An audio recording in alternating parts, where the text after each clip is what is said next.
So what skincare products are safe to use during pregnancy anyways? Welcome to the Jaconta channel, where we discuss all things educational and we never duck away from the difficult topics, including what's safe to put on our skin while we're pregnant. So here's the deal. I analyzed the ingredients of various cosmetic products to see which chemicals should be avoided on those ingredient lists.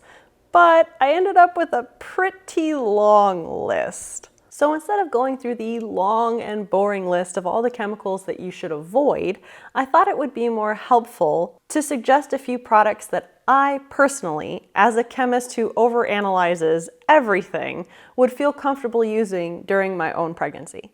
So the main concern with topical chemicals during pregnancy is that while your skin does act like a protective barrier, it can still let some chemicals inside of it, which obviously means that some chemicals can be introduced into your bloodstream. And if they're in your bloodstream, that means that they can get to your placenta, which means it can get to your baby, typically with prolonged and repeated exposures, of course. So then we need to be more concerned with the things that stay on your skin the longest. So think lotions or makeup products that are in a liquid or cream form, and especially deodorants.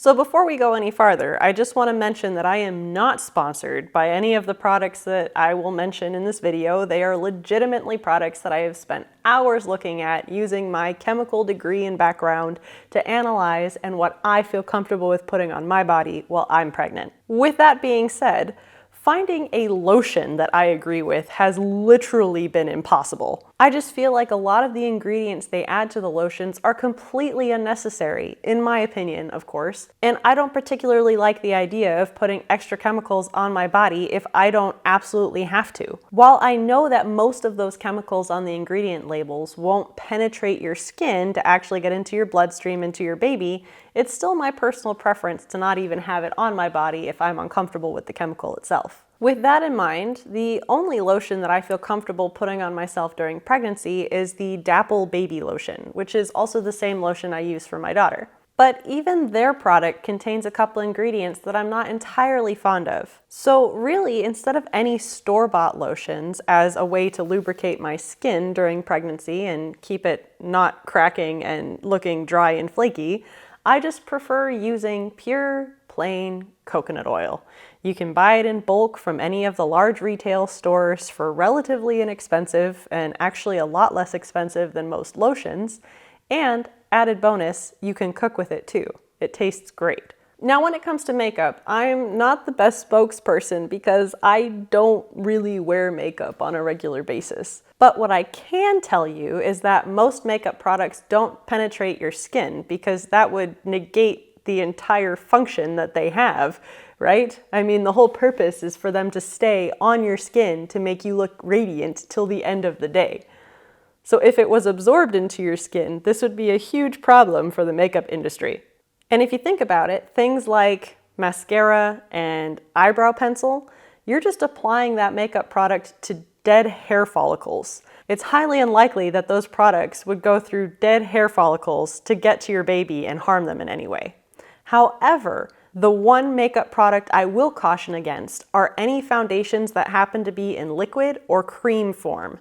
Those can penetrate your skin, especially if you have no idea what the chemical composition of those things are. So before you put any liquid or cream makeup product on your face or on your skin, make sure you do a deep dive into what those ingredients are. On to the category of deodorants. Now, most antiperspirants contain a heavy metal, and that heavy metal's job as the active ingredient is to literally clog up your sweat pores. This makes it so it's harder for you to sweat in the first place. This is a pretty good tactic to use in normal circumstances, unless you're already higher risk for cancer, but it's definitely something you want to avoid while you're pregnant. Alternatively to antiperspirant deodorants, I use Schmidt's while I'm pregnant. The active chemical in Schmidt's is called magnesium hydroxide, and this chemical does not readily absorb into your skin. In fact, it stays on the surface of your skin to combat any odor-causing bacteria and kill them off, essentially. If you're worried about fragrances, they have a fragrance-free version. They've got lavender, but I personally prefer the citrusy smell, which helped me with my really nasty nausea in the first trimester. Now, of all the chemicals that you could potentially get perplexed in trying to avoid, especially from that long and boring list that this video opened up with, there are actually 4 that you really should be aware of. These 4 you should avoid. The first of the 4 most dangerous cosmetic chemicals while pregnant are retinoids. Retinoids are found in many products by many alias names, so it's important to know all of their variations and identities because they are strongly linked to causing birth defects. The chemicals and products that fall within this retinoid category are retinol, tazarotene, tretinoin, adapalene, retin-A, retinyl palmitate, Accutane, isotretinoin, and Tazorac. According to the CDC, isotretinoin taken as an oral supplement to combat acne during pregnancy does cause severe birth defects, especially if that exposure occurs within the first trimester. So please be aware of the retinoids category and all of their alias names. The second most dangerous cosmetic chemical during pregnancy is hydroquinones, which is also known as 1,4-dihydroxybenzene or 1,4-benzene-diol. This product is used as a skin lightening agent from uneven melanin production in your skin, causing darker spots in various places. For me, it happened on my forehead in the first pregnancy. Even though hydroxyquinones have been on the market for roughly 50 years, their safety has still not been established for use during pregnancy, and the data thereon is very limited. But according to hydroquinones' material safety data sheet, it is suspected of causing genetic defects and suspected of causing cancer. And since we know that it can penetrate the skin at pretty high systemic rates, because that's its job to lighten your skin when there's darker patches on your skin, then we know that it also has the ability to get into your bloodstream and therefore reach your baby. So it's best to err on the side of caution and just avoid hydroquinones. The third most dangerous cosmetic chemical to avoid during pregnancy are called tetracyclines. Tetracyclines are a group of antibiotics used to combat various bacterial infections. The reason they are dangerous during pregnancy is because there's a risk of them causing liver damage to the mother, and they have the potential of making your baby's bone growth impaired and potentially causing yellowish or brownish teeth in a developing child. So again, best to avoid tetracyclines.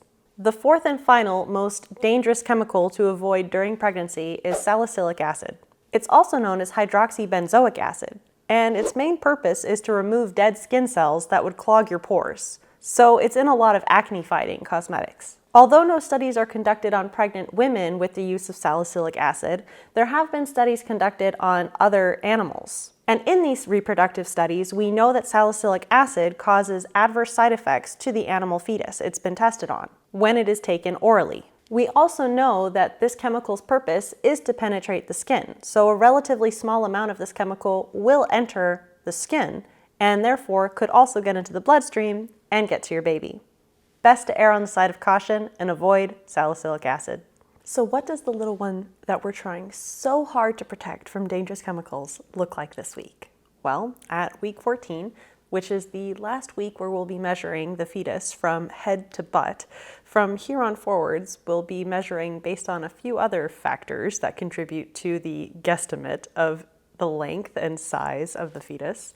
So for this very last week, your baby is roughly 4 inches or 10 centimeters in length from head to butt, which is roughly the length of a beet, as shown in the model here. Our baby's arms are lengthening and becoming more proportional with the rest of their body size. And the enormous amount of brain growth makes it possible for them to now make facial expressions like grimacing, grinning, frowning, gasping, and even sucking their thumb. While you probably can't feel the movements, rest assured, your little one is moving around like crazy in there. Their immune system is also starting to develop right now, creating their own unique white blood cells so that when they're born, they can also fight off COVID. So with all the great developments going on in there, it's also quite sad that all I could really feel this week was sadness. But on a positive note, I have a winner for food choice, and that food choice is flaming hot Cheetos. I swear I could eat an entire Costco-sized bag of those at this point. And I have, and I will again. And definitely going to the store to get more hot Cheetos. And remember, just because a product says it's all natural or organic doesn't necessarily mean it's safe during pregnancy. Always be sure to check the ingredients labels and especially avoid anything that contains retinoids, hydroquinones, tetracyclines, and salicylic acid. So what products do you use during pregnancy? Do you have a product that I didn't mention that you think would be better? Let me know in the comments below. These videos take quite a bit of time to make, but it only costs you a second to hit that like button. All you have to do to see the next 40-week pregnancy series video is subscribe. Thanks for watching and see you next week.